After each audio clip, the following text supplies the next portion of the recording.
Voilà. Comme ça, c'est sûr que c'est enregistré. Très bien. Alors, on va, on va reprendre un petit peu. Attendez, je ne sais pas pourquoi il m'a changé l'affichement. C'est un peu embêtant. Voilà. OK, c'est revenu. Euh, alors, on va commencer un petit peu quand même avec, comment dire, quelque chose qui va être lié parce que, à notre paracha, parce que juste pour, comment dire, commencer à rentrer dans le sujet et à, comment dire, à essayer de trouver un fil conducteur parce que c'est pas facile. En réalité, c'est qu'il y a tellement de choses à dire et puis voilà, donc il faut savoir par où commencer. Donc vos questions vont un peu m'aider aussi pour diriger si moi-même je m'éparpille, j'espère pas. Euh, alors, on a vraiment une Ashgacha qu'on commence avec la paracha de Bereshit. Bereshit, c'est le commencement. Et, il y avait une écoute que je voudrais rebondir dessus pour pouvoir commencer notre soirée. C'est que les Chazal nous disent qu'en fait, on sait que le monde qui a été créé, tout le macrocosme qu'il y a autour de nous, eh bien, en fait, l'homme, c'est le microcosme de tout ce qu'il y a à l'extérieur. C'est-à-dire que on va retrouver en nous tous les éléments qu'il y a à l'extérieur. D'accord? C'est ce qu'on appelle le microcosme et le macrocosme. Voilà, c'est des notions qui sont connues. Et Chazal nous disent que Shamaim Vaaretz, ce sont les yesodot de la Bria, de la création du monde. Et en fait, ils font allusion à deux parties de notre, chez nous du Nefesh, qui est l'esprit, notre moire et notre cœur. C'est-à-dire que on va retrouver Shamaim Vaaretz aussi en nous. On a les Arba Yesodot, l'eau, le feu, la terre, le vent. On a tout ça qui est en nous et tout est méroukaz chez nous. Et on va garder toujours dans un coin de notre idée, de notre tête, que en fait, Akadosh Baruch Hu, lorsqu'il a créé l'homme, il l'a créé pour être chalit, pour gouverner, pour diriger le monde. Il a perdu on va dire, ce privilège du fait qu'il a fauté, mais il va quand même rester, comment on va dire, dans une interdépendance entre le monde et lui. C'est-à-dire que, c'est-à-dire que tout ce qui va se passer dans le monde va être dépendant de l'homme. C'est très important qu'on garde ça en tête parce que ça va être là-dessus qu'on va rebondir pour comprendre, en fait, comment on va comprendre la réalité de l'extérieur par rapport à notre vision intérieure. Et c'est ça qui est important aujourd'hui pour pouvoir en fait être non pas influencé, mais pouvoir influencer. Sinon, on va être à la merci, Rasvé Shalom, voilà, de tout ce qui va se passer, de tout ce qui pourrait se passer à l'extérieur. Donc, ce qu'on voudrait, en fait, c'est pouvoir retrouver, comment on va retrouver quelque chose, comment on va retrouver une dimension en nous qui va nous aider à être, comment dire, à faire quelque chose qui va faire que les choses vont bouger à l'extérieur. Pourquoi c'est important? Parce qu'on le sait peut-être un petit peu de façon, on va dire, intellectuelle. Hein, on l'a étudié, on le sait, on a vu, on voit ça dans Khazal de plusieurs manières. Mais on l'oublie quand il s'agit de le replacer dans le contexte de notre vie. Ça veut dire que dès que ça va passer au contexte de ma vie à moi personnelle, individuelle, alors tout de suite, les choses, elles vont changer, elles vont se déplacer. C'est-à-dire que, en réalité, je vais croire que ce sont les événements extérieurs qui m'ont façonné. D'une certaine manière, c'est vrai, puisque quand un enfant est né, un bébé est né, ben, automatiquement au départ, il vit dans un contexte où on va lui donner, il est réceptif, D'accord? Le problème, c'est que on doit passer à un autre niveau après d'évolution. C'est-à-dire que au départ, on est effectivement, on va être façonné par un petit peu par notre environnement, dans quel contexte on vit, familial, social, économique, mentalité, culture, etc., relationnel. Tout ça en fonction de nos propres, comment on va dire, de nos propres comment dire, capacités personnelles. Et tout ça, ça va faire une espèce d'amalgame. Tout ça va s'amalgamer en nous et qui va faire que nous sommes la personnalité que nous sommes aujourd'hui. Mais on a façonné en nous des manières de penser, des manières de réfléchir, des manières de croire, des manières de comment le monde est dirigé, comment ça doit se faire. Tout ça, c'est des choses qui sont en nous façonnées depuis notre enfance, hein, depuis le premier, même avant le moment où nous sommes nés, puisque ça se passe même déjà dans le ventre de la mère. Donc, quand on arrive après à un certain moment on va dire, de plus de responsabilité, de conscience, etc., le but, il va être en fait de renverser cette manière de voir les choses, c'est-à-dire que dans notre, on va dire, conscience, on va essayer d'élever notre conscience à, à la réadapter au modèle qu'Akadosh Baruch Hu a voulu au départ. Ça veut dire que maintenant, on va nous donner une situation qui n'est pas bonne. Elle n'est pas bonne, c'est sûr qu'elle n'est pas bonne. Même si je suis dans les meilleures conditions, même si je vais vivre avec une sécurité financière, avec une sécurité affective, avec des bonnes valeurs, etc. Même ça, il va falloir que je le réadapte par rapport à la volonté d'Akadosh Baruch Hu et ce qu'il nous a donné comme commandement, c'est-à-dire avec la Torah. Tout ça, c'est quelque chose qu'il va falloir qu'à un moment donné, on va remettre en cause. Quand est-ce qu'on va remettre ça en cause? En général, lorsque la vie d'une personne, elle avance plus ou moins suivant les prévisions, que ce soit les prévisions des éducateurs ou les prévisions de soi-même, eh bien, en général, on ne se pose pas trop de questions. Les questions, elles apparaissent quand on passe au stade de l'épreuve. C'est-à-dire au stade de l'épreuve, là, on est tout d'un coup confronté à quelque chose qui va à l'encontre de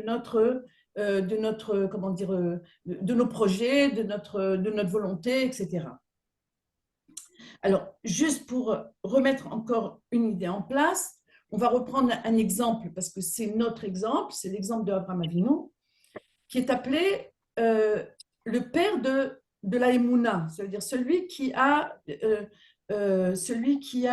su arriver au maximum de la Emouna qui était exigée par Akadosh Baruch Hu pour Abraham Avinu. C'est-à-dire qu'Abraham Avinu, il arrivait à nettoyer toute sa tête de toutes les croyances qu'il pouvait y avoir, et il y en avait à son époque, parce qu'il ne faut pas croire que les générations d'avant, elles étaient idiotes, mais ils avaient des croyances et des connaissances extrêmement grandes, et donc il a réussi à nettoyer toutes ces connaissances-là pour arriver à la Emouna la plus pure de ce qu'on pourrait appeler la Emouna.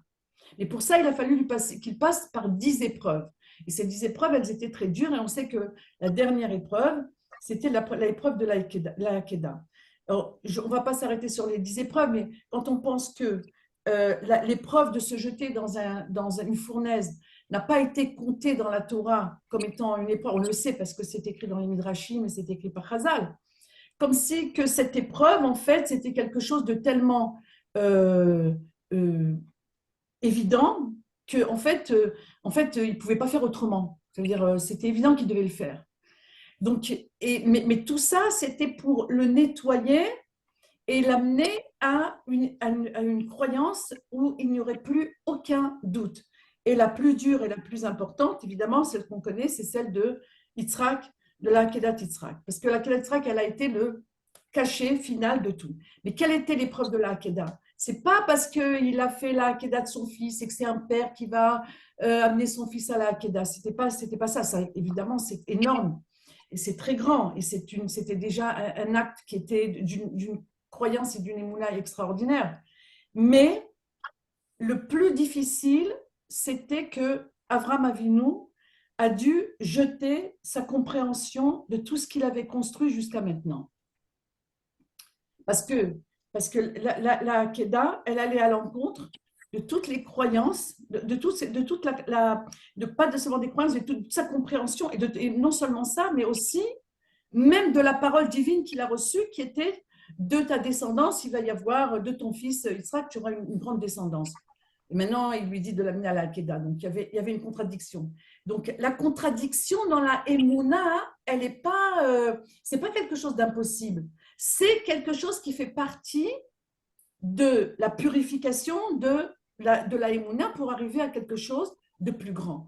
Comme on sait, un Nisayon, dans le mot Nisayon, là, il y a le mot Nes, qui veut dire qui est un miracle. Mais le Nes, en réalité, le mot Nes en hébreu, ça veut surtout dire de s'élever. Ça veut dire que la Nisayon, il doit élever la personne. Sinon, il n'aura pas réussi son Nisayon. Maintenant, nous, on est maintenant dans un Nisayon. Nous, on est maintenant dans un Nisayon qui nous demande de sortir, comme on l'a expliqué un petit peu l'autre jour, qui nous demande de sortir de certaines,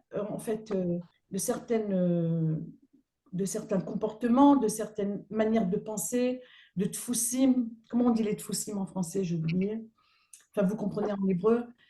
Tout ce qui nous, qui nous enferme dans des manières de penser, et surtout dans nos fausses croyances. Ça veut dire que on a tous en nous des fausses croyances. Si on ne les connaît pas, eh ben, c'est pas grave, on va les connaître, elles vont se dévoiler. Comment est-ce qu'elles se dévoilent, nos fausses croyances? Dans l'épreuve. S'il n'y a pas d'épreuve, je ne saurai jamais qu'est-ce que je pense réellement sur tel ou tel sujet. Je ne saurai jamais. Parce que c'est quelque chose qui est tellement enfoui en nous que la croyance, elle ne va se révéler que lorsque je vais être confrontée à quelque chose. Sinon, ça va rester enfoui en moi et je ne saurai pas. C'est pour ça qu'Avraham Avinu, lorsqu'il est arrivé en Eretz Israël, alors, évidemment, alors Hachem lui avait promis, etc. La première des choses qu'il rencontre, c'est la famine, d'accord, et donc, il fallait quand même qu'il continue à croire. Et là où il a réussi à tenir sa foi, ça veut dire là où sa foi, elle a grandi, c'est pas qu'est-ce qu'il a fait, est-ce qu'il est parti en Égypte ou il n'est pas parti, ou est-ce qu'il avait des cavanotes, il avait des intentions dans tout ça. Mais ce que dit Akadosh Baruch Hu lui-même des patriarches, c'est qu'ils n'ont pas essayé de remettre en question la parole d'Hachem. Et c'est ça qui est le plus dur. Parce qu'en réalité, une fois que tu as construit quelque chose dans ta tête, voilà, on reste un petit peu figé sur ça.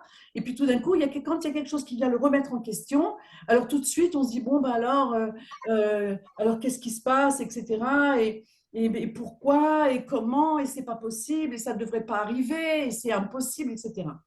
Donc, tout ça, c'est pour nous remettre à nous en question et nous reposer peut-être des questions, on va dire, basiques sur notre foi par rapport à ce qu'on croit de ce que Hachem il attend de nous. Alors, une chose qui est évidente, c'est qu'avant d'essayer de comprendre, on doit savoir qu'on ne comprend rien. C'est-à-dire qu'avant d'essayer de comprendre quoi que ce soit dans ce qui se passe aujourd'hui, si je n'ai pas d'abord la conscience que je ne peux pas comprendre et que je ne comprends rien, je ne parle pas maintenant de, même au niveau, ça veut dire qu'après, on va parler maintenant de toutes les informations qu'on peut recevoir sur du pourquoi et du comment. Comme on a expliqué la dernière fois, tout ça, ce sont des analyses qui sont purement du cerveau. C'est quelque chose qui rentre dans la logique, c'est quelque chose que des explications que notre cerveau nous donne ou qu'il veut entendre ou qu'il a besoin de comprendre pour se calmer, pour se dire, voilà, on arrive à gérer la situation parce que je comprends. Mais en réalité, si on veut rentrer vraiment dans la Emouna, toutes ces informations n'ont aucune enfin aucune, ont très peu de valeur, on va dire, si ce n'est que pour savoir qu'est-ce qui se passe. Mais ce qui est important, c'est de comprendre qu'on ne peut rien savoir et qu'on ne comprend pas. On n'a pas besoin maintenant d'aller chercher des informations qui vont être inutiles. Et là, je voudrais en parler un petit peu. Pourquoi? Parce que, en fait, il faut comprendre aussi une chose. Étant donné que nous sommes dans un moment qui est très difficile et qui demande beaucoup de ramasser nos énergies, toutes les informations qu'on va avoir de l'extérieur, ça va être une dispersion. Ça va disperser notre esprit. Et non seulement ça va nous disperser notre esprit, mais ça ne va pas nous donner l'effet qu'on voudrait, que Hachem voudrait que ça nous fasse. Ça veut dire quoi? Ça veut dire que quand on est dans un moment où les choses sont tranquilles, comme on a dit tout à l'heure, les choses, elles sont tranquilles, donc voilà, ça passe, on fait ce qu'on a à faire, on essaye de faire des choses bien positives, on essaye d'apprendre, on essaye de comprendre comment mieux gérer les choses, etc. Quand on est dans un moment où il y a un danger, où il y a quelque chose qui nous amène à être, comment dire, à être dans la drichout, c'est-à-dire dans la, je sais pas comment on dit en français, la drichout, c'est être en mode de, comment dire, d'attention, d'accord? Tout ce qui va, alors, à quoi ça va servir? Ça doit servir C'est maintenant ce bruit tout le à temps. apporter. Il y a un microphone qui marche là, si vous pouvez l'éteindre, je ne sais pas qui c'est. Euh, qu'est-ce qu'on a besoin de faire? On voudrait maintenant profiter de ce moment pour se construire. C'est le moment de la construction, c'est maintenant. Pourquoi c'est maintenant et pas après? Parce que dans quelques temps, Bezrat Hachem, et au plus vite on espère, que les choses elles vont retourner dans l'ordre. Qu'est-ce que je vais ramener avec moi de tout ce qui s'est passé? Qu'est-ce que ça va me donner à moi en plus dans ma conscience, si ce n'est que pour le moment des informations de qu'est-ce qui se passe et qu'est-ce qu'ils ont fait, qu'est-ce qu'ils ont pas fait, qu'est-ce qu'il y a eu là-bas et qu'est-ce qu'il y aura là-bas et qu'est-ce qu'on... Tout ça, ça ne me construit pas. Tout ça, ça ne va pas m'aider à sortir de mes limites. Ça va simplement me disperser dans des informations qui n'ont aucune valeur au niveau de mon nefesh. Et même plus que ça va euh, comment dire, me gêner. Ça va même me gêner pour que je puisse renforcer ma émouna, parce que tout ce qui va me disperser va m'empêcher d'avoir un regard intérieur sur moi-même. Qu'est-ce que je pense? Qu'est-ce que vraiment je ressens? Comment est-ce que je crois que les choses, comment je peux renforcer ma émouna sur Akadosh Baruch Hu,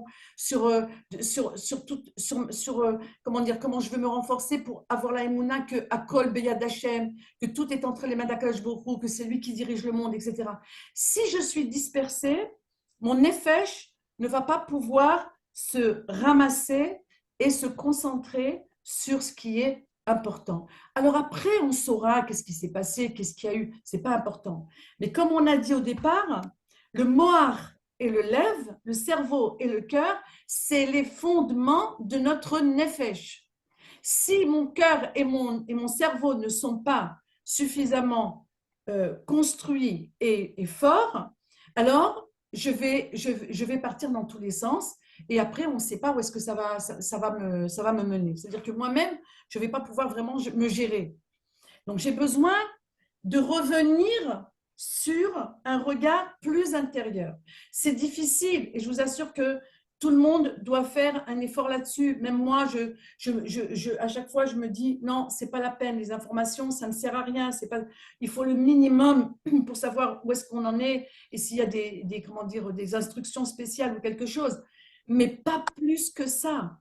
Parce que notre travail maintenant, il doit être un travail intérieur.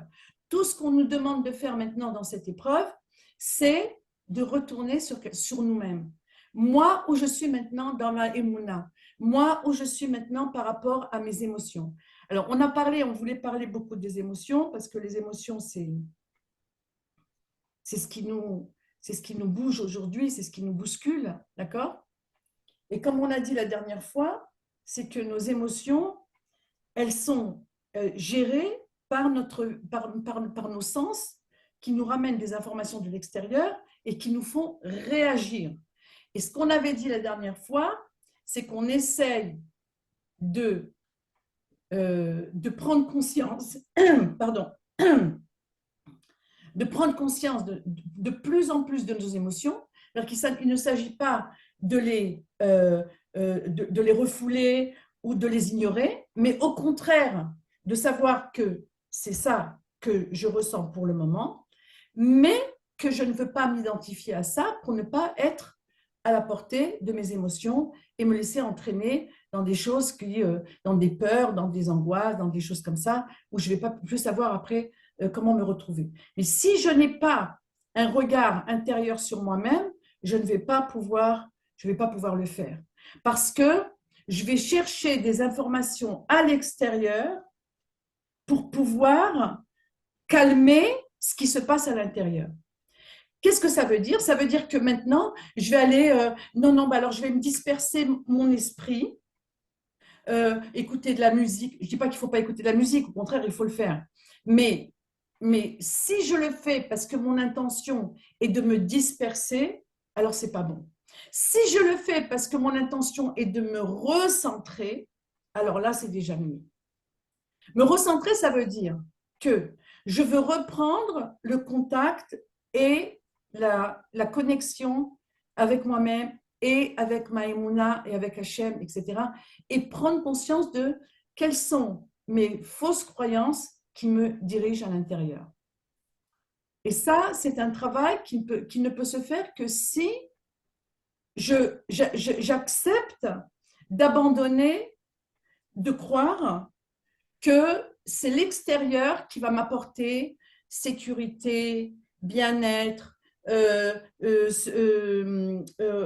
repos mental, sécurité, enfin on l'a dit, toutes les émotions positives, la joie même, ou des choses comme ça. Je crois que c'est l'extérieur qui va me l'amener. Et c'est faux. C'est faux. C'est pas l'extérieur qui doit l'amener. C'est moi qui dois aller le chercher à l'intérieur parce que ça existe chez moi. Chez moi, les bonnes choses, elles existent. C'est simplement qu'elles sont enfouies. Et comme on a l'habitude d'être dépendant de l'extérieur, d'accord? On est dépendant de, si c'est beau, alors ça va me faire plaisir. Si c'est pas beau, ça me rebute. Si c'est bon, c'est bien. Si c'est pas bon, ça m'énerve, etc., etc. Alors, il faut sortir de ce fousse-là, de cette manière de penser pour essayer de reprendre un contrôle de soi-même et de se dire, OK, maintenant, moi, je voudrais ressentir le calme, je voudrais ressentir la sécurité parce que j'ai ma confiance en Dieu, parce que je crois en Akadosh Baruch Hu, parce que je me connecte avec lui et que je sais que Enon Milvado.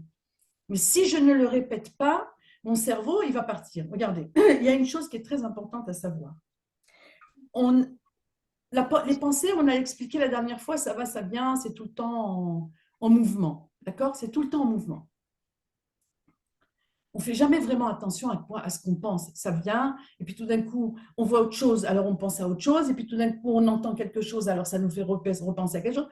On est tout le temps en mouvement. Le but, c'est que je dois attraper ma pensée. Tiens, à quoi je pense là maintenant? Je repense à une histoire qui s'est passée il y a quelques jours parce qu'on m'a dit comme ça et que j'ai répondu comme ça et que j'aurais peut-être dû dire autrement ou parce que on m'a dit quelque chose qui m'a blessé. N'importe quoi. Notre cerveau va tout le temps aller rechercher des événements qui se sont déjà passés. Pourquoi il fait ça? Parce que c'est ça qui va me donner des émotions. Et c'est ça qui va me donner le sentiment que je vis. Ben oui, puisque voilà, j'ai des émotions là maintenant. Je me rappelle de quelque chose et puis ça m'énerve encore, ou ça me contrarie, ou ça me met en colère. Mais tout ça, ça n'existe plus. Ou alors, il y a des personnes qui sont plus portées vers le futur.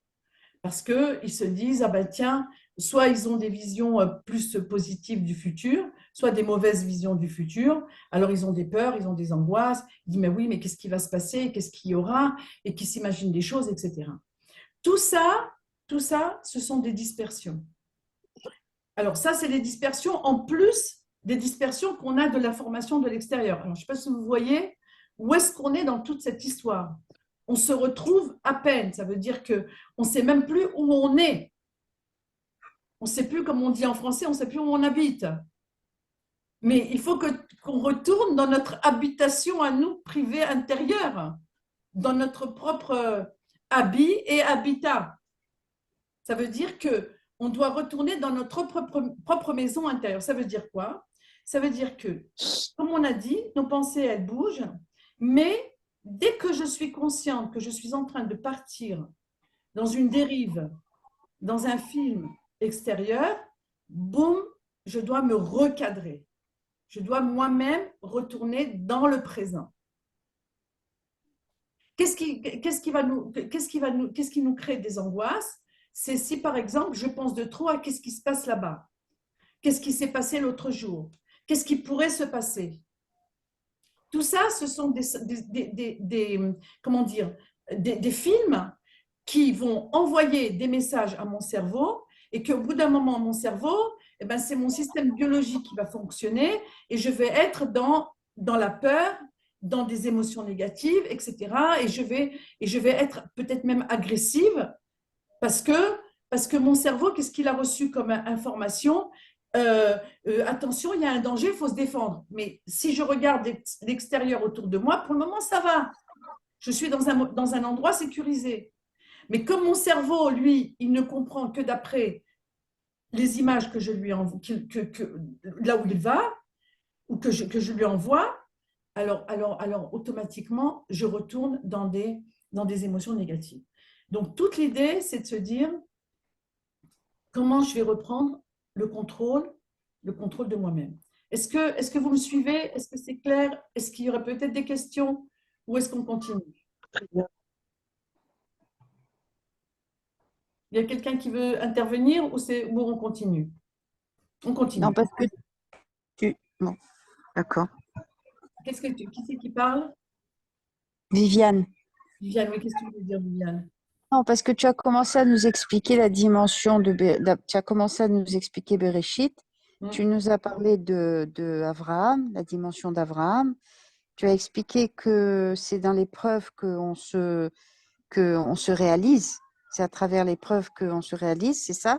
C'est ce Oui, que tu as dit? oui, D'accord.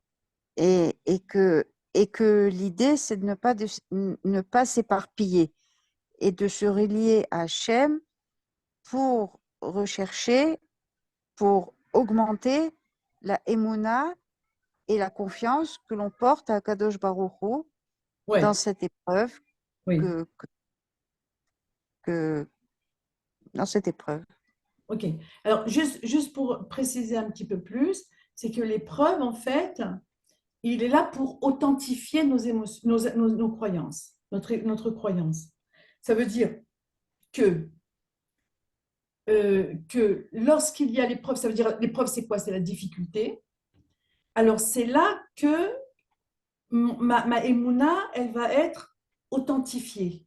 Ça veut dire, est-ce que ma émouna, là, elle va être suffisamment grande pour me permettre de passer cette épreuve, ou est-ce que je vais me retrouver dans une situation qui va être parfois peut-être même contradictoire ou pas là où je pensais, ou peut-être qu'il va me venir des fausses croyances ou des idées qui vont au contraire me descendre. Et, euh, et là, c'est là le moment de rectifier. Mais pour que j'arrive à ça, il faut que je sois dans un regard intérieur de moi-même et pas dans une recherche d'informations à l'extérieur. Voilà, c'est une idée qui est très importante parce que si je perds ça, alors à chaque fois, dès que je vais ressentir des choses, je vais aller chercher à l'extérieur quelque chose qui va essayer de rassurer cette partie en moi qui est perturbée dans un moment précis. Mais peut-être c'est la curiosité aussi qui nous fait Alors, aller vers l'extérieur. Nahon, mais c'est pour ça qu'il faut aussi contrôler sa curiosité.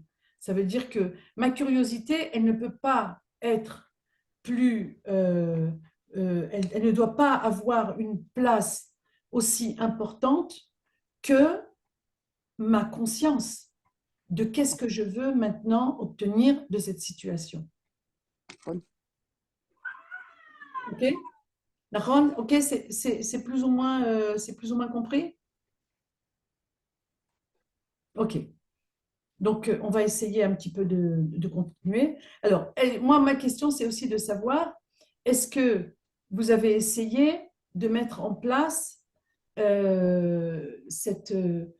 en fait, cette conscience par le fait de déclarer que lorsqu'il y a une émotion négative, on veut la remplacer par une émotion, par une croyance positive. C'est-à-dire que si j'arrive à comment dire, à garder en point, comment dire, de façon forte et décidée que je m'en remets entre les mains d'Akadosh Baruch Hu, que je me renforce de Einon Milvado. Vous savez, connaissez toute cette histoire qu'on raconte très souvent, mais il faut comprendre qu'est-ce qui s'est passé à ce moment-là. C'est qu'on raconte que c'était le Rav de Brisk, quand il a voulu passer une frontière allemande à l'époque de la guerre, il avait demandé à ses élèves de ne pas détacher leur pensée sur la phrase de Einon Milvado. Pensez que à ça, ça veut dire le répéter en boucle jusqu'à ce qu'ils arrivent à passer la frontière. Et et vraiment, ils ont réussi à passer sous le visage, sous les bottes des Allemands. Ils les ont pas arrêtés. Pourquoi? Parce qu'ils étaient tous avec cette pensée de Ein od milevado. Alors, qu'est-ce que je voulais dire encore par là, par rapport à ce fait? Voilà, maintenant j'ai encore le fil qui me revient. C'est que plus moi je vais me renforcer, n'importe qui je suis, c'est pas important si je suis là, si je suis quelqu'un de bien, de moins bien, si je suis important, pas important, tout le monde est important et tout le monde a la même capacité. De quoi? D'influencer de loin. Ça veut dire quoi? Ça veut dire que à chaque fois que une personne, un juif, là où il se trouve, il va se renforcer dans sa émouna, il va créer comment dire, une espèce de téder,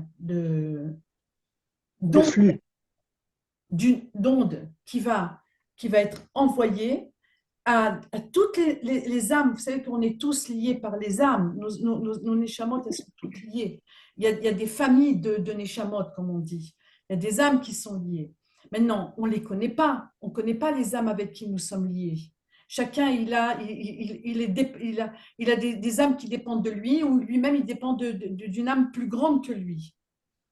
Mais qu'est-ce qui va se passer? C'est que nous, là où on va se renforcer, on va renforcer en même temps tous ceux qui sont liés à notre neshama. Et ça, c'est un point qui est très important.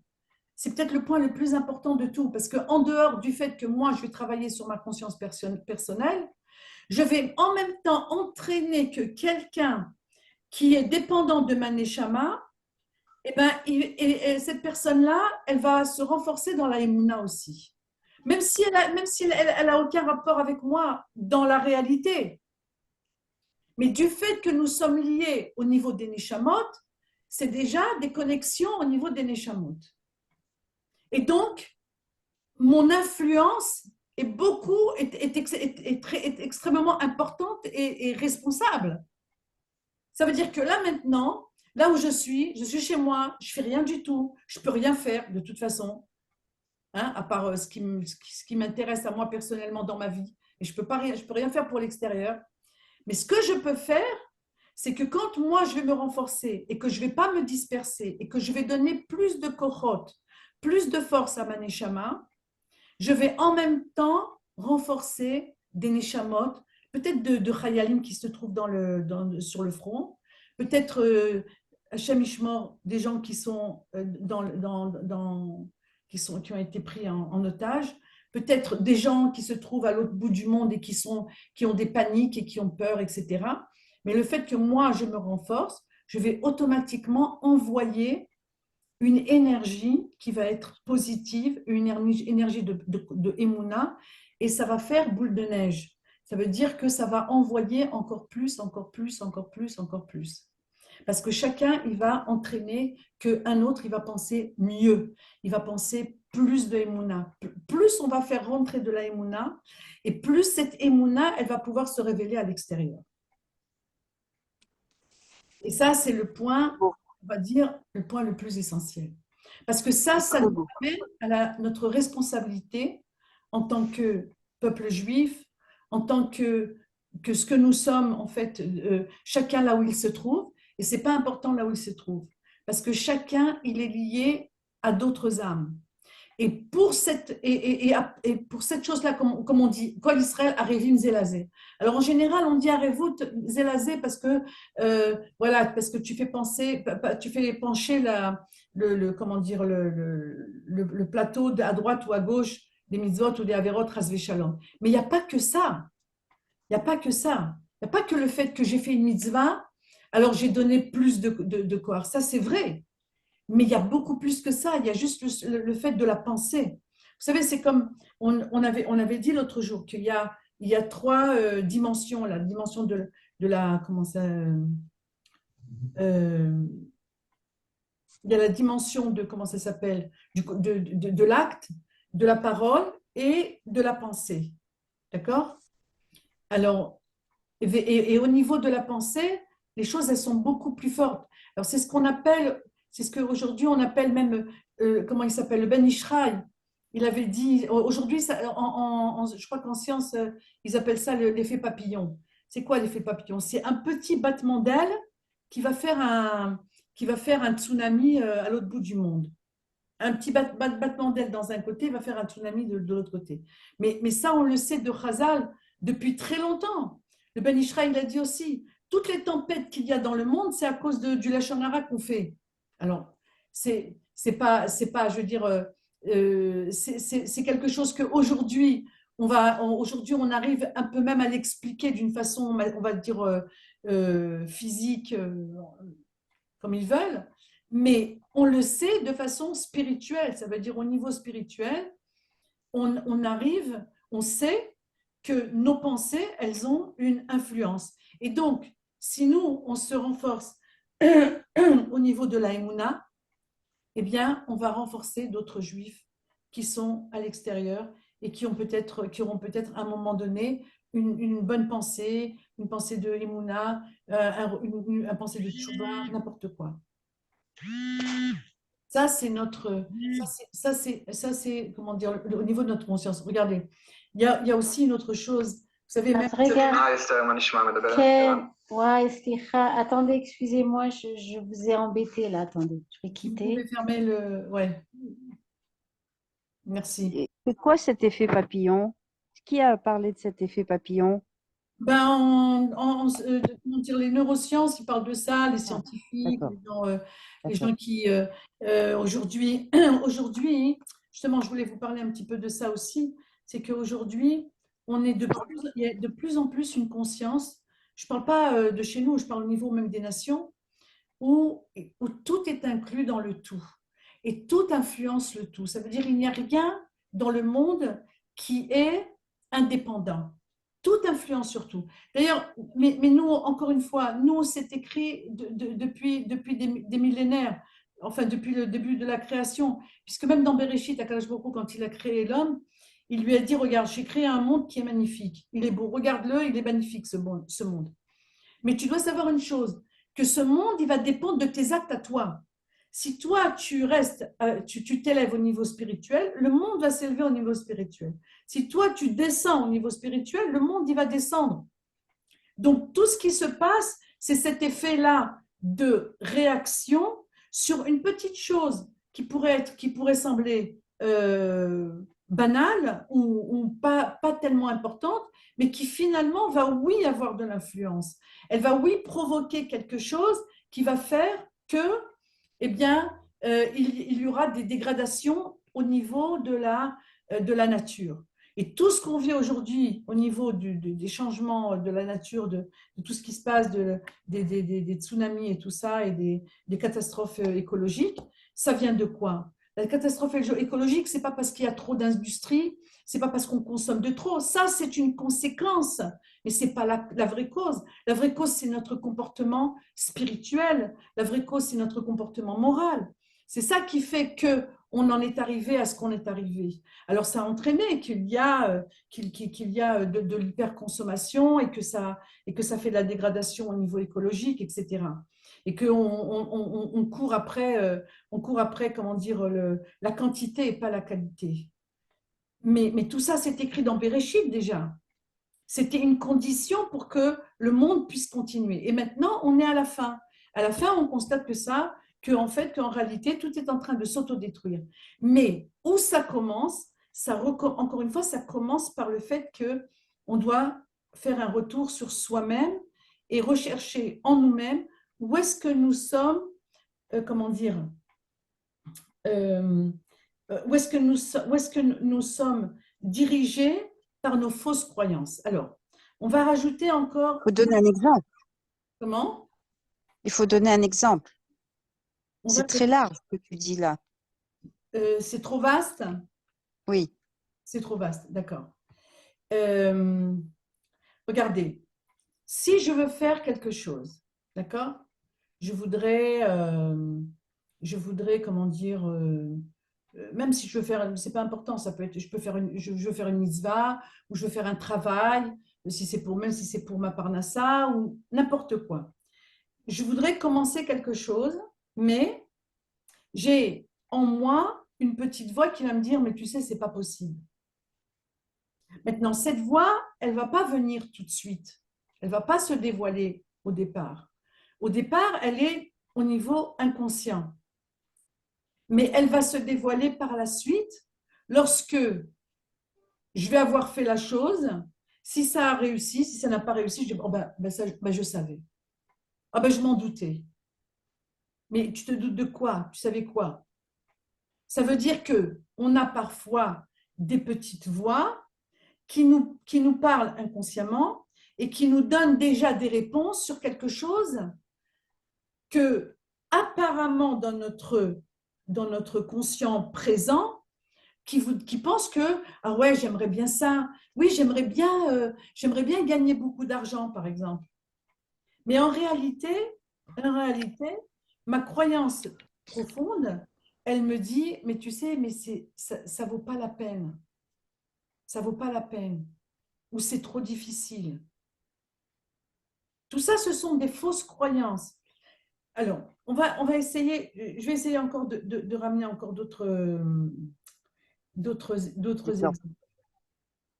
Pas d'autres exemples, mais d'autres, de la manière dont les choses, elles fonctionnent. Ça veut dire que on a… Il y a quelqu'un qui voulait parler? Oui, Shavuot, c'est Isabelle. Je voulais dire qu'en fait, on prend conscience là maintenant, c'est magnifique ce que vous dites. On prend conscience qu'on est interdépendant avec toute la création d'Hachem. Tout à fait. Tout à fait. Waouh. Ouais. Et si on ne prend pas conscience de ça maintenant, le problème, c'est que l'épreuve, pourquoi une épreuve revient dans une vie? C'est parce qu'on n'a pas résolu le problème. Le problème, il revient parce qu'on est tombé à côté. On a essayé de l'éviter, on a essayé de ne pas se confronter, on a essayé de le cacher ou alors de le résoudre d'une façon trop, on va dire, trop logique. Et ce n'était pas ça qu'on nous demandait. Donc l'épreuve, elle va revenir sous une autre forme, sous une autre manière. Et là maintenant, on a eu une épreuve, comme on avait dit l'autre jour, on avait eu l'épreuve du corona, mais avant ça, on a eu d'autres épreuves aussi. On a eu des épreuves de plein de choses qui se sont passées en Eretz. Parce qu'il y a ici, il y a aussi deux dimensions. Il y a la dimension au niveau du klal, ça veut dire de la collectivité, et au niveau individuel. Mais que ce soit au niveau du klal, que ce soit au niveau général ou au niveau individuel, le principe, il est le même. C'est-à-dire que le principe, il est qu'est-ce que tu vas faire pour essayer de trouver une solution. Et quelle est ta part de responsabilité par rapport à ça? Où est-ce que tu vas mettre ta conscience par rapport à ce problème-là? Notre cerveau, ce qu'il fait d'une façon automatique, c'est d'aller chercher des réponses logiques, des relations de cause à effet, du pourquoi, du comment. Mais si je reste dans cette interaction, on va dire, physique, matérielle, dans un relationnel qui est horizontal, on va dire, alors on va tourner en rond, on va revenir toujours dans les mêmes problèmes. On ne va pas s'en sortir. Comme on a dit, il faut ramener ça à quelque chose de plus grand. Qu'est-ce qui nous empêche d'aller vers quelque chose de plus grand? C'est nos fausses croyances qui nous empêchent de croire que par exemple, que Hachem, il aime son peuple, qu'Hachem, il nous aime, individuellement et généralement.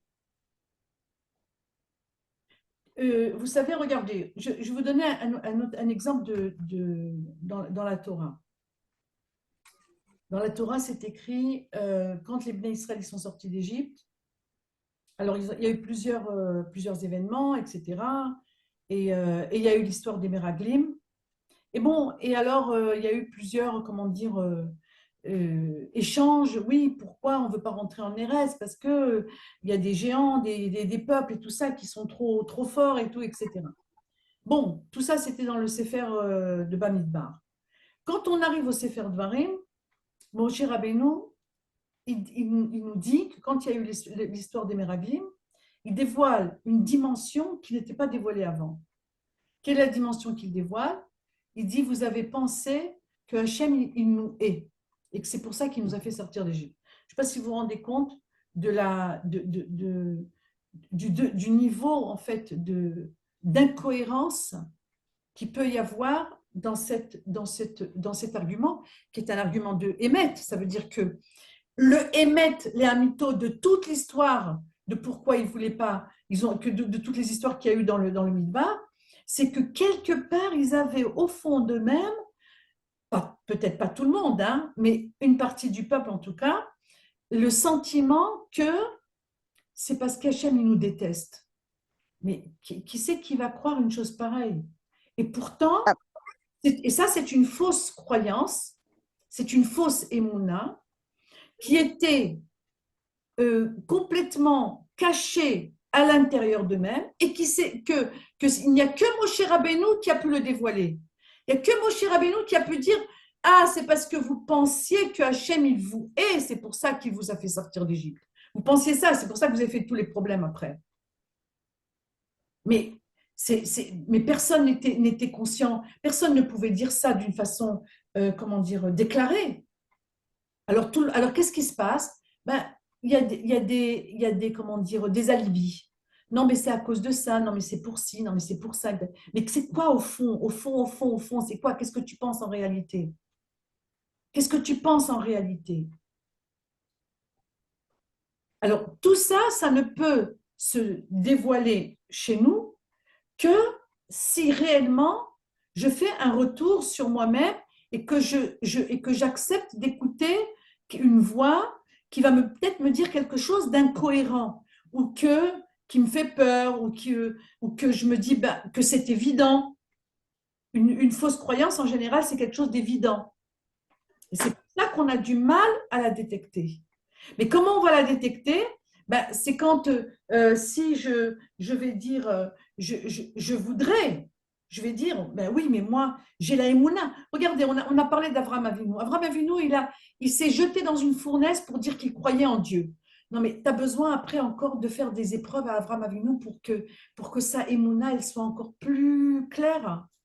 C'est pas suffisant qu'il va se jeter dans la fournaise. Eh bien non, c'est pas suffisant. Vous vous rendez compte? Ça veut dire qu'il avait encore besoin de nettoyer d'autres couches de fausses croyances pour arriver à la croyance qu'Akadosh Baruch Hu, il voulait d'Avraham Avinu pour qu'il puisse être le père d'une nation. On parle à des niveaux très élevés, hein, nous on n'est pas là-bas, mais c'est juste pour prendre l'exemple, pour dire que, en fait, Akadosh Baruch Hu, il avait besoin d'amener Avraham Avinu jusqu'à un moment donné où Avraham Avinu, il va être capable de jeter toute sa compréhension des choses et d'avoir que la Emouna. C'est-à-dire que pour que je puisse arriver à une Emouna pure, il faut que j'enlève ma compréhension intellectuelle. Sinon, ça ne marche pas ensemble. Sinon, je vais toujours trouver par rapport à mon épreuve, je vais toujours trouver des interprétations, des compréhensions logiques et intellectuelles. Mais tant que je n'ai pas enlevé ça pour arriver à une compréhension qui est uniquement basée sur la Emouna, alors je suis encore dans les fausses croyances. C'est très difficile, hein. Je vous parle maintenant, je suis très loin de tout ça et on est tous très loin de tout ça, hein. Ça veut dire qu'on n'est pas, on essaye simplement de comprendre qu'est-ce que Akadosh Baruch Hu, il voudrait de nous. Alors c'est pas grave, hein. Comment on dit, un oignon, ça s'épluche avec des petites pelures. C'est des petites très fines, mais plus on en enlève et plus on va arriver au cœur des choses. Alors, qu'est-ce qui se passe? C'est que en fait, l'épreuve, elle précipite l'événement. Elle précipite la chose. Et maintenant, c'est comme si Kakarosh Baruch Hu, il nous donnait une Isdamnout, il nous donnait une occasion maintenant de sauter des étapes. Alors ça, c'est aussi un point qui est important. Qu'est-ce que ça veut dire? Si je suis en période normale, bon, alors de temps en temps, il y a des épreuves, de temps en temps, il y a des difficultés. Alors je peux faire un travail au petit à petit, sans être dans une situation de sentiment de, comment dire, d'extrême. Extrême. Mais quand on est dans une épreuve où les choses elles sont beaucoup plus compliquées, alors Akadosh Baruch Hu, il va nous faire sauter des étapes. C'est-à-dire que les étapes qu'on aurait dû passer dans des moments, on va dire, plus plats, ben maintenant, dans des épreuves plus difficiles, Akadosh Baruch Hu, il va nous permettre de monter plus haut. Mais pour que je monte plus haut, il faut que moi aussi, je sois prête à ça. Aussi que moi aussi, je sois disponible pour ça. Si je ne suis pas disponible pour ça, l'épreuve, elle va passer et on va tourner en rond et on va revenir à la case de départ. Et ça, ce n'est pas bon. Alors, qu'est-ce que je dois faire comme travail? Je dois me remettre dans le présent. Alors ça, c'est encore un point qu'il va falloir peut-être beaucoup développer. Et ça veut dire quoi, être dans le présent? Être dans le présent, ça veut dire, on a dit tout à l'heure, on en a vaguement un peu parlé, on va essayer, à chaque fois, on va essayer de rentrer un petit peu plus profondément dans les notions, mais, parce que chaque chose, ce sont des notions profondes. Mais justement, c'est pour ça que j'ai besoin à chaque fois que vous me donniez, vous aussi, un feedback pour que je sache si la notion elle est suffisamment compréhensible ou s'il faut rentrer encore un peu plus à l'intérieur. Alors, tout à l'heure, on a dit quelque chose, et là, il faut s'arrêter là-dessus aussi. Notre cerveau, il est dans le futur et dans le futur ou dans le passé, il est rarement dans le présent. Mais dans n'importe quelle période, hein, je ne vous parle pas simplement maintenant dans des périodes de difficulté ou d'épreuves, etc., même dans les périodes, comment dire, de tranquillité, notre cerveau n'est pas dans le présent. Si je ne sais pas, je vais passer mon temps à me balloter entre le passé et le futur, le passé et le futur. Une fois, je vais penser à des choses qui se sont passées et une fois, je vais penser à des choses qui vont arriver. Mais je ne vais pas être dans le moment présent. Est-ce que vous comprenez cette idée? C'est très important parce que c'est une idée qui n'est pas souvent développée et c'est une idée qui aujourd'hui est primordiale pour rester dans un esprit sain. Ah, c'est marrant parce que tu m'entends ou pas, Esther? Oui, qui tu parles? C'est Esther. Ok, Esther, ok, c'est bien. Ouais. Non, c'est marrant parce que en fait, on pense que c'est nous qui sommes. Enfin, on se dit, ouais, je suis jamais dans le présent. Mais en fait, le cerveau, tout ce que tu dis, c'est que Mélia Trétri-là, il fonctionne comme ça. C'est-à-dire que tout le monde est comme ça. Tout le monde. Mais oui, mais oui. C'est ça. Parce que des fois, on se dit, ah, je suis tout le temps en train de. Ok, mais c'est comme ça que ça fonctionne. C'est le système. C'est le système. C'est comme ça que ça fonctionne. Tu n'es pas toute seule dans la baraque. On est tous dans le même, on est tous dans la même barque. Ça veut dire que, C'est un effort à faire d'être dans le présent, en fait. voilà, ça veut Ouais. dire que, en réalité, je dois de plus en plus faire un arrêt sur ma pensée quand je l'attrape. Parce que je peux pas, c'est difficile de toujours attraper. C'est comme un Ah, exercice. tu parles de la pensée, pas de l'acte. Non, non, non. Les actes, c'est pas tellement, c'est important, mais c'est pas tellement important. Pourquoi? Parce que personne ne va faire un acte où il n'est pas conscient, sauf les automatismes. Les automatismes de choses qu'on fait, voilà. Si par exemple je veux aller prendre un verre d'eau parce que j'ai soif, d'accord? Ben, j'ai pas besoin de penser à ça, je vais le faire automatiquement, d'accord? Maintenant, des comportements plus spécifiques, d'accord? Ça demande plus de pensée. Mais encore une fois, entre l'acte et la pensée, j'ai le temps de rectifier. J'ai le temps de Oui. rectifier. Si quelqu'un il va faire quelque chose et qu'il va se rendre compte que c'est dangereux, hein, ou qu'il allait faire une bêtise, bon, ben, il a encore le temps de s'arrêter. D'accord? Mais, mais là où on arrive à des finesses, c'est dans la pensée. Parce que dans la pensée, je ne peux pas l'arrêter comme ça. Entre ma pensée et la réaction que je vais avoir de ma pensée, j'ai des dixièmes de seconde. J'ai rien du tout entre les deux. C'est pas comme dans un comportement. Dans un comportement, j'ai du temps. Ben, j'ai du temps parce que faut que j'aille jusque là-bas pour faire la bêtise. Ben non, ben j'irai pas parce que je vais me reprendre. Mais si j'ai une pensée, ma pensée, elle va tout de suite engendrer une émotion. Elle va toujours tout de suite engendrer une autre pensée. Et ça va faire quelque chose où je vais rentrer dans des films, où je vais rentrer dans quelque chose qui n'est pas du présent, qui n'a rien à voir avec le présent.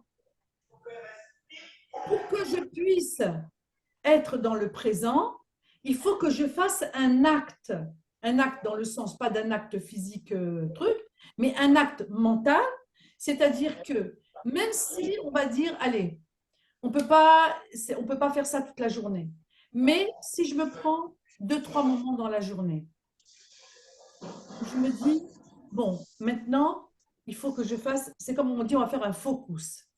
Pourquoi il n'y a pas de focus aujourd'hui? Pourquoi les gens n'arrivent pas à se focuser sur les choses? On a des problèmes d'attention, des problèmes de choses comme ça. Parce qu'on est complètement dispersé.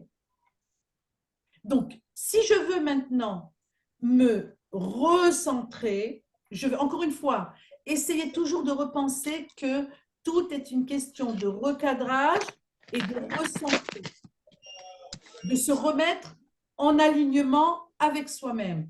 C'est-à-dire que je me mets en alignement entre ce que je pense et ce que je ressens. Sinon, je vais ressentir des choses que ma pensée m'a envoyé balader à droite ou à gauche. Maintenant, si je veux me recentrer, il faut que je fasse pour ça un acte d'arrêt, arrêt sur image, et de me dire, OK, maintenant, je suis dans un moment où je vais me concentrer maintenant sur mon présent. En général, comment ça se fait? Alors bon, après, il faudra qu'on passe peut-être après à ça. Parce qu'on n'aura pas le temps de le faire aujourd'hui parce qu'on va bientôt s'arrêter. C'est que, oui, s'il vous plaît, fermez les micros là parce que ça dérange. C'est que, en fait, le fait de se recentrer, ça passe par la respiration. La respiration, c'est celle qui nous aide à nous recentrer. Ça veut dire que, comme on dit, la respiration aussi, c'est pas quelque chose auquel on est conscient. On réfléchit de respirer. Vous pouvez fermer les micros là. Il y a des micros qui sonnent, qui font, enfin, ok. Si vous pouvez, voilà, les arrêter. Merci. C'est la respiration. Alors, la respiration est très importante parce que si je me concentre sur ma respiration, c'est ce qui va faire que je vais me recentrer avec moi-même. Alors, si vous voulez, on pourra faire ça la prochaine fois, de faire juste un travail de respiration. Mais encore une fois, ce n'est pas des choses qui vont se faire une fois occasionnellement. Ça doit devenir, en fait, comme une hygiène de vie. Ça veut dire que maintenant, on veut essayer de retrouver quelque chose qui va nous amener dans une, comment dire, dans un, une conscience qui va nous rapprocher d'Akadosh Baruch Hu, parce que c'est le but, c'est de se rapprocher de la Emouna, vraiment. Et il y a une chose qui est importante, par exemple, c'est la Emouna, c'est par exemple de faire la bracha, de faire une bracha. Alors maintenant, je vais vous donner quelque chose auquel j'ai pensé aujourd'hui, que j'avais, on avait étudié il y a quelques mois déjà. C'est comment faire une bracha avec beaucoup plus de kavana, mais qu'en plus, on va lui apporter une nouvelle dimension.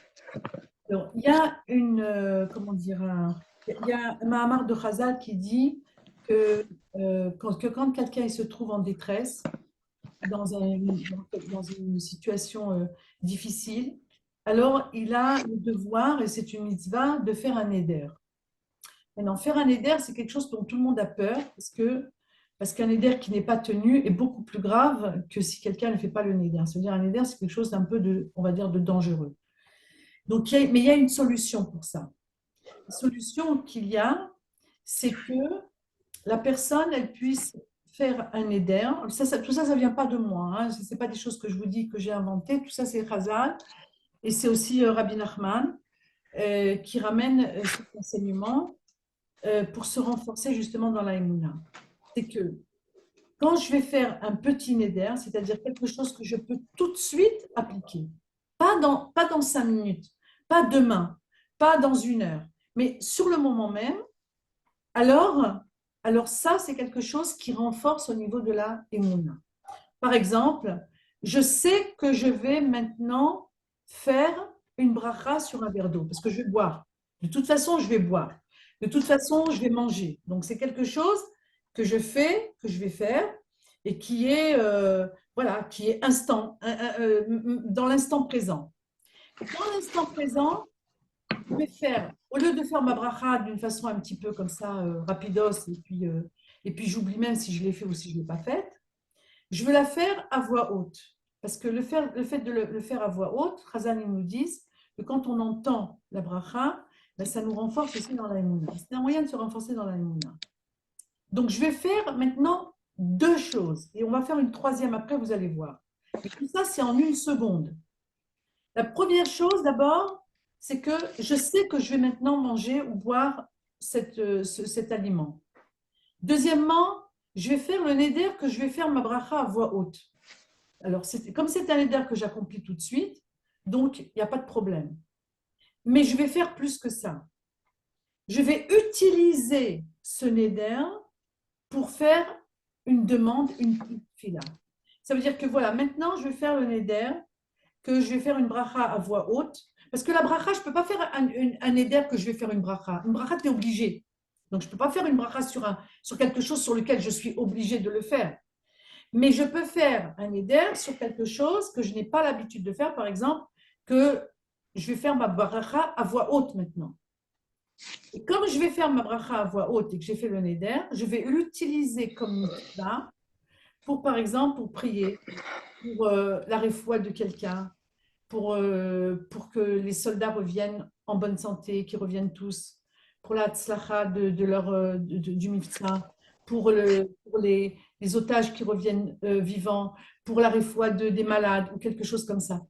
Mais automatiquement, tout de suite, je vais faire maintenant ma bracha à voix haute et je vais donc tenir mon éder. Et ça a une valeur qui est encore... qu'est-ce que vous dites? Et si on dit Beshem Kol Israël? Oui, on peut dire aussi Beshem Kol Israël. Et ça, c'est quand on veut faire une tfila. Ça veut dire qu'on va inclure dans notre tfila, dans la tfila, qu'on fait ça pour tout Israël. Mais là, on parle d'autre chose.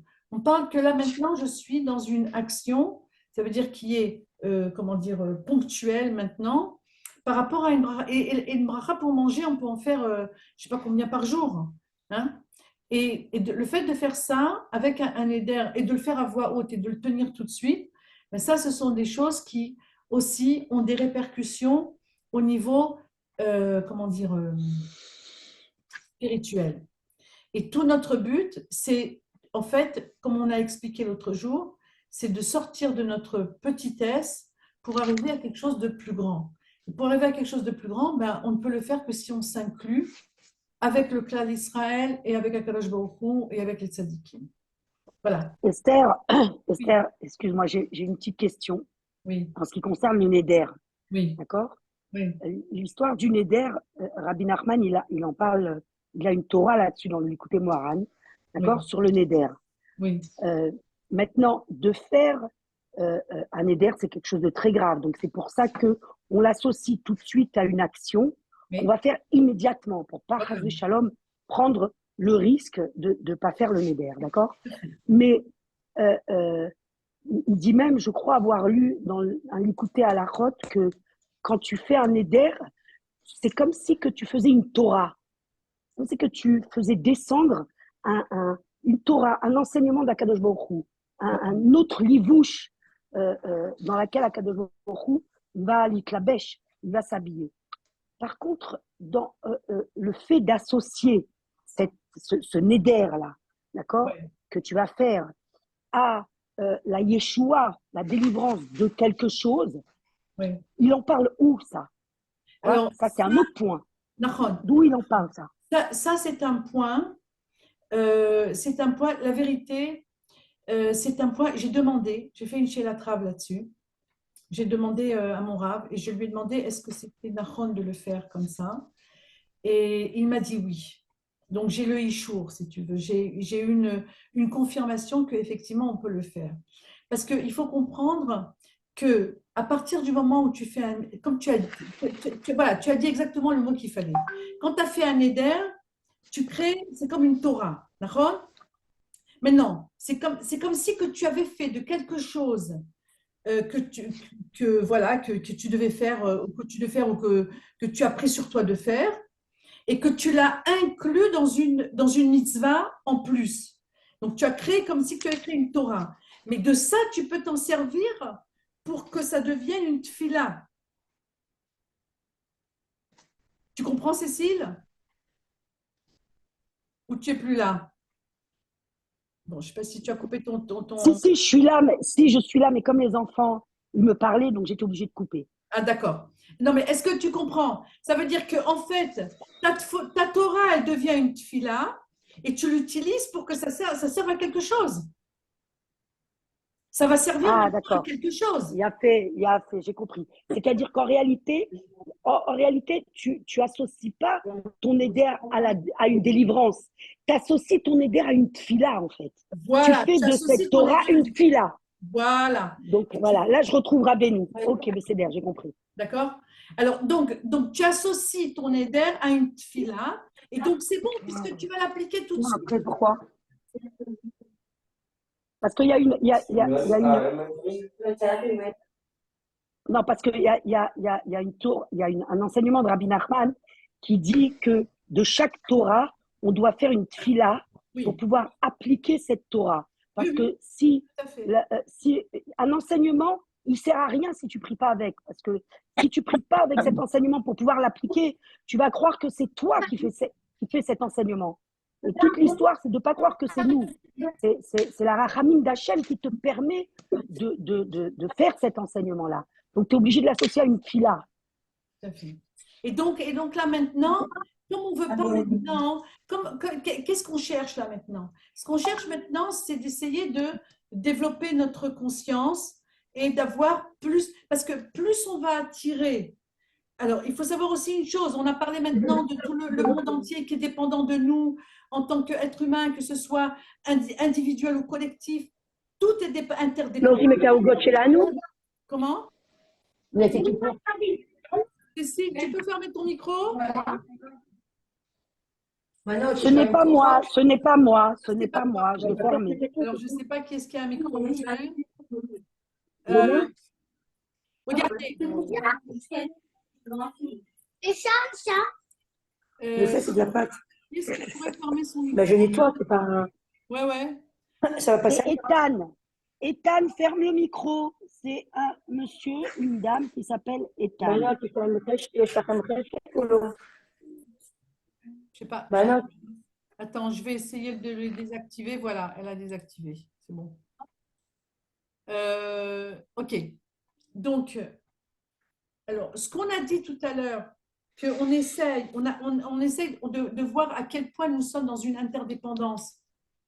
Mais il faut savoir aussi que Akadosh Baruch Hu, Kivyachol, hein, je dis bien Kivyachol, ça veut dire c'est comme si Akadosh Baruch Hu, quand il a créé ce monde, il s'est mis sous notre, en fait, entre guillemets, sous nos ordres, dans le sens où, lorsque nous, on va faire descendre la force d'Akadosh Baruch Hu, qu'on va décider que c'est Hachem et que c'est pas la nature, et que la nature, c'est Akadosh Baruch Hu, alors Akadosh Baruch Hu, on va lui donner de la force. Parce que c'est écrit dans les Teilim.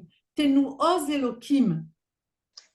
Qu'est-ce que ça veut dire Tenu oz Elohim? Ça veut dire que tu vas donner de la force à Dieu. Moi, je vais donner de la force à Dieu. Comment je donne de la force à Dieu? Je ne peux pas donner de la force à Dieu, c'est lui qui me donne les forces.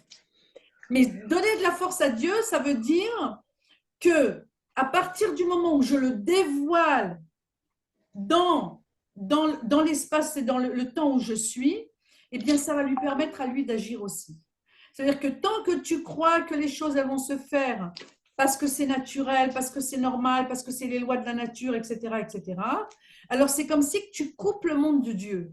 À partir du moment où tu fais rentrer Hachem dans ce que tu fais, ça veut dire que tu affirmes que Einon Milvado, tu affirmes que Melech HaOlam, que c'est lui qui est le maître du monde. Dans ces cas-là, tu lui donnes plus de force, ça veut dire que lui, sa Hashgacha, sa providence, elle va grandir. Esther, Oui. j'ai une question parce que j'ai été obligée de couper tout à l'heure, j'ai pas tout entendu. Oui. Est-ce que quand on augmente la conscience de s'exercer à être dans le présent toujours, et est-ce que c'est un exercice qui nous amène à augmenter la émouna? Tout à fait. À partir du moment où on a augmenté, à partir du moment où j'ai rentré plus de conscience d'Hachem dans mes actes, dans ce qui se passe, dans la manière dont C'est ça, je vais c'est ça. l'interpréter, plus je vais faire rentrer Hachem et plus je vais lui donner de la force pour agir, mais en même temps, c'est sûr que ma émouna, elle va grandir. Parce que ma émouna, elle va en fonction de mes paroles.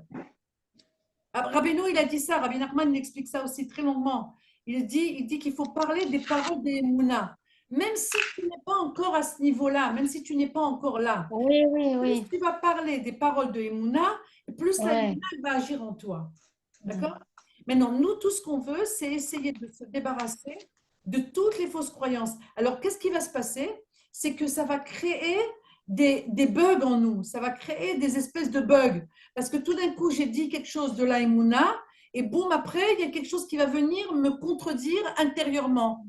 Non, ben, c'est pas tout à fait ça. Non, ouais, mais en réalité, tac, tac, tac, tac. Et je vais avoir plein de choses qui vont m'en Mais c'est vrai que la connexion avec Hachem, quand on augmente la conscience du présent tout le temps, eh ben, on sent la présence d'Hachem dans des petits détails de la vie quotidienne. Et cette chose-là, ça nous rapproche beaucoup parce qu'on voit qu'il s'occupe de nous individuellement à chaque instant quand on l'invoque au présent dans des petites choses. Alors que quand on s'inquiète pour qu'est-ce qui va se passer dans une semaine, on ne peut pas le voir dans une semaine parce que dans une semaine, on ne sait pas ce qui va se passer. Alors qu'aujourd'hui, quand je suis en train de cuisiner et que je lui demande de réussir le gâteau, je le vois, Hachem, tout de suite. C'est vrai. Voilà. Donc, Bezrat Hachem, voilà, comment dire, cette réunion, elle nous a un petit peu tous renforcés parce que plus on va en parler, plus on va essayer à chaque fois de décortiquer les choses et plus on va éclaircir, ça va être plus clair pour nous, ça va être plus, ça va être plus présent et on pourra, Bezrat Hachem, faire des changements. Et comme je vous ai dit, profitez maintenant qu'on est dans cette tension, dans cette difficulté et éviter au maximum dans les informations, dans les choses extérieures qui, en fait, ne vont pas rester. Et quand ça va partir, ben, on ne va pas rester bredouille. Donc, il faut qu'on ait quelque chose qui nous reste dans les mains. Et ce qui va nous rester entre les mains, ben, ce sera la Emouna qu'on aura récoltée pendant cette période. Voilà. Amen. Que Akadosh Baruch Hu, il nous Hazak Ubaru. Ezrat Hashem. On essaiera de faire encore une autre Hazak. la semaine prochaine, enfin cette semaine si vous voulez. Et Chodesh Tov, Shavua Tov et Chodesh Tov. Shavua Tov à toutes. Chodesh Tov. Merci pour votre présence. Merci Merci beaucoup. beaucoup, merci beaucoup. Bon, moi, je suis arrivée dans le dernier quart d'heure. Ah. Je vais de toute façon l'enregistrer, ça sera de poster. Amen, Merci amen. beaucoup, Esther. C'était super. Merci, Esther. Toda Rabba. Merci, Shavua Esther. Tov Des à bonnes nouvelles, tous. Rosh Chodesh Tov. Mettez-moi Tov, dans le Déborah. groupe. D'accord. Non, il n'y a pas de Mettez-moi groupe. dans... Mets-moi dans le Je te groupe, l'envoie. Cécile. Ok. Il n'y a pas de groupe. Je te l'envoie à chaque fois qu'il y a un Zoom. Ah, ok, d'accord. Ok.